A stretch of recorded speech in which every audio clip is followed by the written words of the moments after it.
2 confessions in this video. Confession number 1 is why I don't like to train where I work. And confession number 2 is how I structure and plan my workouts. I'm about to go and train. This is Sunday today. I'm going to do a back workout. I have signed up as a member at a local gym so I can go and train somewhere that I don't work. When I really want to focus and make my workouts better quality, I don't like to train where I work, and I've always had this problem. I find it very hard to switch from work mode to training mode, so I just can't get to that place in my head if I train where I work. I think I'm just too aware of work that needs to be done, so that might be things that need to be filed or equipment that needs to be put away, just stuff that matters to me in my work environment but doesn't matter to me when I'm just a member. I find it much easier to get in the right headspace when I just go somewhere where no one knows me and I can just get on with it. Plus I like to train in a gym where it's not very busy so that the equipment that I want to use is always available. Now when I start planning my workouts, I have this kind of 2-week period where if I'm in a new gym in a new environment with equipment I haven't used, the first couple of weeks in my program, I pretty much just do a bunch of stuff because I want to try all the machines, figure out which ones I like, which ones I don't like, the layout of the gym. I'm mindful of things like choosing exercises where it's very economical to progressive overload, so there's got to be lots of plates available, or if it's a pin loaded machine, I have to be able to go up in, you know, decent increments, not too big. If I'm putting exercises in a certain order, I want to make sure that they are not too far away from each other in the gym so I can get around and get my workout done promptly. There's lots of little things like that I take into account. So this is me kind of creating my next workout plan, which I'll probably do for the next 3 months or so, and then it will change again as I get closer to comp, and I'll talk about that later. But what I'm also looking at this point is whether I can actually grow the program and periodize the program. So there has to be some sort of progressive overload. There has to be a way of making each exercise progressively more challenging. So putting it together in a way where it's challenging from the start, but you can keep making it more challenging. For example, there might be a machine where the heaviest weight on the stack is what you would start with. So there's no point doing that exercise because you can't make it progressively harder apart from doing more reps. And it obviously doesn't happen to me very often because I'm not actually that strong. But let's see what we come up with. So here I'm starting with the lat pull down machine. I do quite like this machine because it's got those handles that are not fixed. So see how they're separate handles? Which means if you have a stronger or a more dominant arm, it can't help. So you have to pull evenly with both sides of your body, which is quite good. It helps correct muscle imbalances. So with a lat pull down or any type of pull up or pull down, you want to make sure that you're pulling with your lats and not so much pulling with your arms.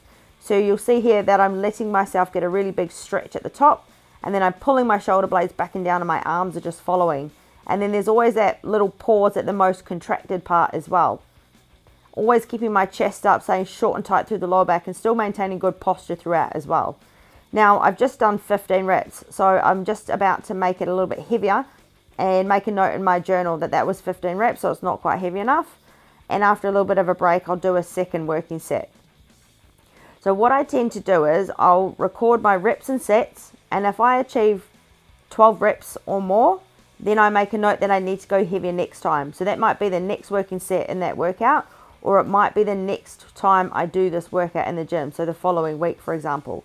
So I just continually keep adding weight, trying to keep exactly the same form, nice and controlled, still squeezed at the bottom like that, and I'll keep going heavier and heavier from one working set to the next, and one workout to the next until I end up all the way down in those 4 to 6 rep ranges with a much heavier weight. So that's my way of progressive overloading.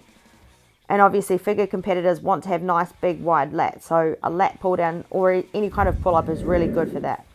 Then I'm moving on to what's called a rack pull. So this is the top half of a deadlift, also known as a partial rep. Now obviously I have to fart around for a little bit first and put the actual squat rack together, and this is a new this is a new gym, so I have to work out what way the actual spotting arms go onto the rack. So I had to cut some of that out because it took me forever. But anyway, I'm actually going to go through a whole entire warm-up again here as well, because I haven't decided yet if I want my first exercise, my pinnacle exercise, to be the lat pull down or the rack pull, which I'm doing here. So I'm doing a whole entire warm-up here again. Now I'm starting with a bar, so that's just 12 reps with nothing on it. Then I'm going to add a little bit of weight and I'll do 10 reps. I'll add a little bit more weight, I'll do 6 reps. I'll add more weight, do 3, and then I'll add more weight and I'll do 1 rep, and that 1 rep will be at whatever I think my working weight is going to be, and then I'll do my 2 working sets. So there's quite a lot of warming up on this day. I haven't showed all my mobility stuff in between because I'll save that for another video, but my warm-ups can take anywhere up to 20 minutes usually, because I use it as an opportunity to work on my flexibility at the same time. So this exercise, the reason why I want to put a rack pull in here is because I really need to work on the middle and lower part of my back. I've got size and shape in the top half of my back, but one area that I'm lacking as a figure competitor is my lower back and my spinal erectors and things like that. So I'm using this particular exercise to train my lower back. So you'll watch, I'm still warming up here, but in between every rep, and that includes the warm-ups and the working sets, I'm really shortening and tightening through my lower back, because that's the area that I really want to focus on and work.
Okay, that one's done, and now I'm moving on to seated row.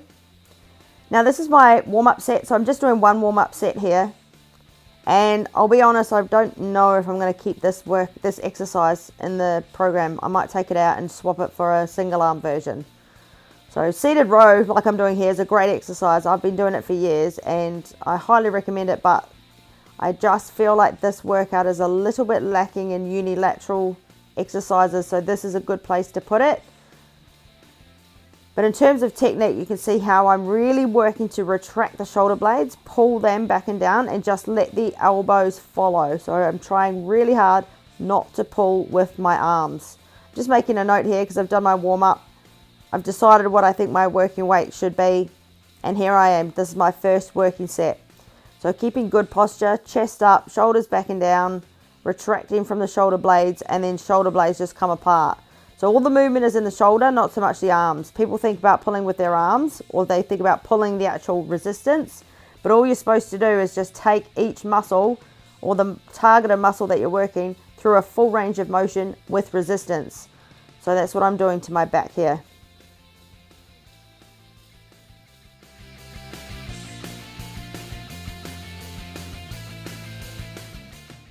Now this is my second and final working set on the seated row, and I wanted to point out how you can see I'm starting to fatigue because I'm starting to lean back a little bit.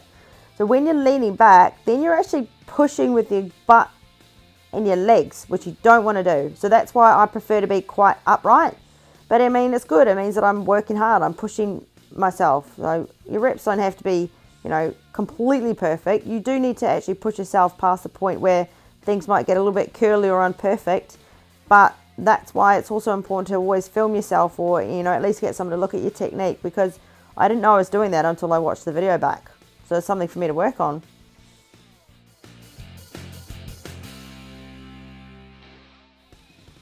And then I finished with some cable bicep curls, which is probably my favorite type of bicep exercise. I haven't done bicep curls specifically, not progressive overload style, for a long time. So it's kind of fun to get back into it. But the reason why I like cable bicep curls is because the tension is pretty constant from the top to the bottom. So that means it remains the same. Whereas when you use a barbell or a dumbbell, there's a point where there's more tension and there's a point where there's less tension. So this is pretty constant all the way up and down. Plus it feels quite, I don't even know if this is a word, but mechanically comfortable. I feel like I can get all my angles right when I do this exercise. Like nothing gets in the way and it doesn't feel like I'm missing any parts of the rep. So I don't know, maybe that's my OCD. This is just a nice, good, perfect, long, full rep each time. So anyway, that was my last exercise. I was done in about 45 minutes, I think. Maybe a bit longer because I was fighting around with my own camera. But I hope you like that.